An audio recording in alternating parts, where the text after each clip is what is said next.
नमस्कार मित्रों, आज चिंतन में बढ़ते रहें साधना के पथ पर। एक वृद्ध व्यक्ति, बीमार व्यक्ति और एक मृत व्यक्ति को देखकर सिद्धार्थ को लगा कि इस संसार में दुख ही दुख है। और तभी उनके मन में वैराग्य की भावना जाग पड़ी और अचानक एक रात वे अपनी पत्नी यशोधरा, पुत्र राहुल सहित समस्त सगे संबंधियों व राजमहल के सुख वैभव का त्याग कर जीवन के सत्य की खोज में निकल पड़े।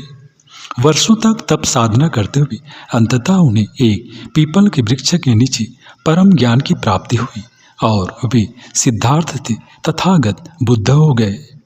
भगवान बुद्ध की यह कहानी सदियों से सुनी और सुनाई जा रही है और यह कोटिशः लोगों को प्रेरित करती रही है।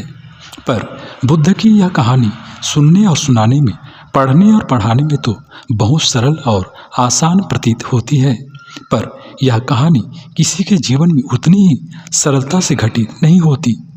किसी के जीवन में जब ऐसी कहानी घटित होती है तब वह पग पग पर उस व्यक्ति की परीक्षा लेती है।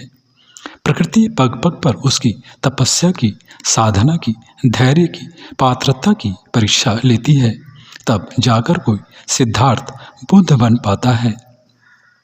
साधक को, सिद्धार्थ को वर्षों तक साधना पथ पर अगणित कठिनाइयों, प्रतिकूलताओं से होकर गुजरना पड़ता है।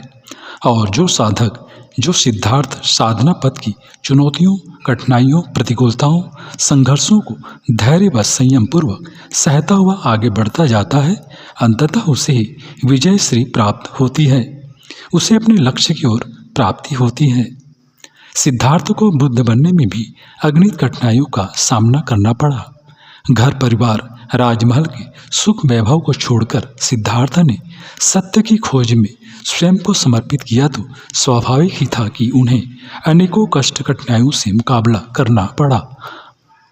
राजसी सुविधाओं के अभ्यस्त सिद्धार्थ के लिए अरण्यवास वैसे ही असुविधाजनक रहा था और फिर ऊपर से कठिन तितिक्षा, साधनाएं और कठोर व्रत, उपवास, भोजन की मात्रा घटाते घटाते एकदम निराहार रहने लगे।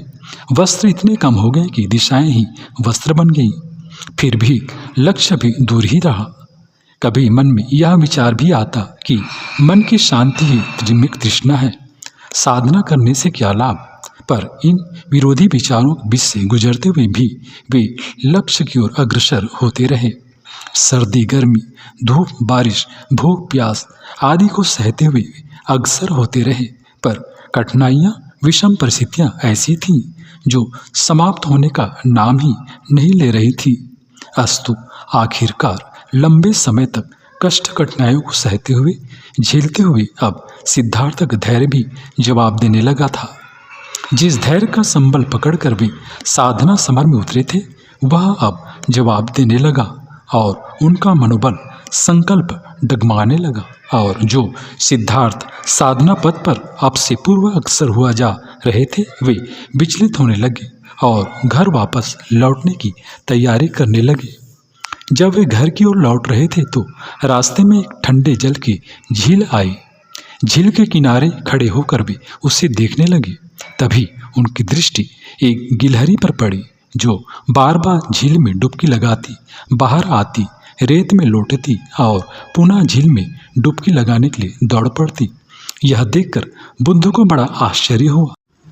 देर तक वे उसे देखते रहे। जब गिलहरी की क्रिया में कोई अंतर नहीं आया तो आखिर वे पूछ ही बैठे, नन्ही गिलहरी, यह तुम क्या कर रही हो? इस झील ने मेरे बच्चों को खा लिया है और अब मैं इसे खाली करके ही रहूँगी। गिलहरी ने उत्तर दिया। बुद्ध ने पुनः प्रश्न किया, भला बताओ तो अनुमानतः यह कितने समय में हो सकेगा? गिलहरी ने तपाक से जवाब दिया कि इसका अनुमान लगाने का मेरे पास समय नहीं है।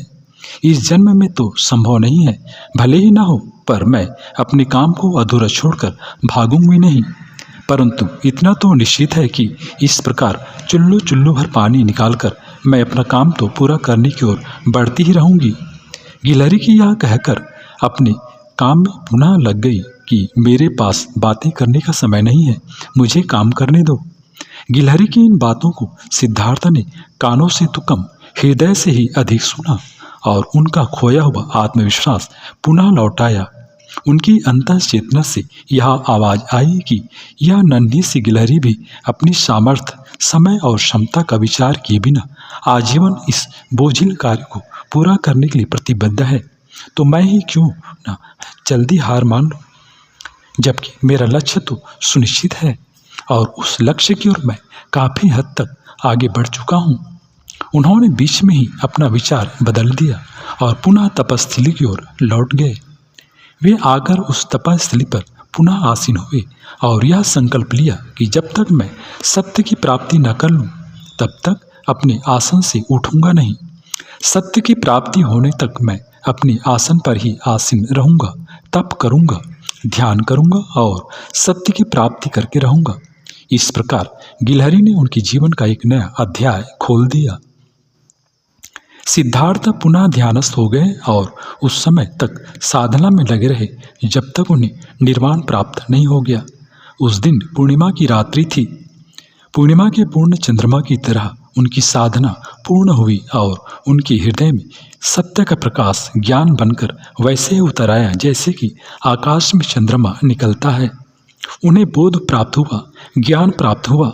आसन पर बैठते समय तक वे भले ही सिद्धार्थ थे, पर वे जब सिद्धार्थ नहीं रहे, क्योंकि सत्य के बोध होते ही वे बुद्ध हो चुके थे। सिद्धार्थ अब बुद्ध हो चुके थे। हम में से अधिकांश लोग भी साधना पथ पर चलने का संकल्प लेते हैं, साधना प्रारंभ भी करते हैं, पर कुछ दिनों की, महीनों की, वर्षों की साधना के पश्चात भी लक्ष्य की प्राप्ति न होने के कारण अपना धैर्य खोने लगते हैं। उनका संकल्प कमजोर होने लगता है, उनका मनोबल क्षीण हो जाता है और अंततः वे साधना से मुंह मोड़ लेते हैं। वे पुनः संसार के आकर्षण में डूबने लगते हैं और साधना उन्हें नीरस लगने लगती है, साधना उन्हें बेकार सी लगने लगती है। पर जिन्हें अपने गुरु पर, आराध्य पर, भगवान पर, मंत्र पर पूर्ण विश्वास है, श्रद्धा है, वे मार्ग में आने वाली कठिनाइयों, संघर्षों, कष्टों को भी पार करते जाते हैं। वे कठिनाइयों में भी जब तब ध्यान नहीं छोड़ते, वे संसार के आकर्षण में नहीं फंसते और कभी भी साधना का त्याग नहीं करते। मित्रों, वे साधना संबंधी नियमों, अनुशासनों का पालन करने को प्रतिबद्ध होते हैं। प्रकृति की उनका सहयोग करती है। सर्वज्ञ, सर्वव्यापी परमात्मा उन साधकों की सच्ची श्रद्धा, निष्ठा, समर्पण, पात्रता देखकर उनके मार्ग की कठिनाइयों को दूर कर देते हैं। गुरु भी उनकी साधना में सहायक होते हैं। परमात्मा उनके संकल्प व मनोबल को प्रेरणा और बल प्रदान कर उन्हें कभी भी हार मानने नहीं देते और अंततः वैसे साधकों को ही अभिष्ट लक्ष्य की प्राप्ति होती है। अस्तु, कभी रुके नहीं, झुके नहीं, टूटे नहीं, बल्कि साधना के पथ पर सदैव बढ़ते रहें।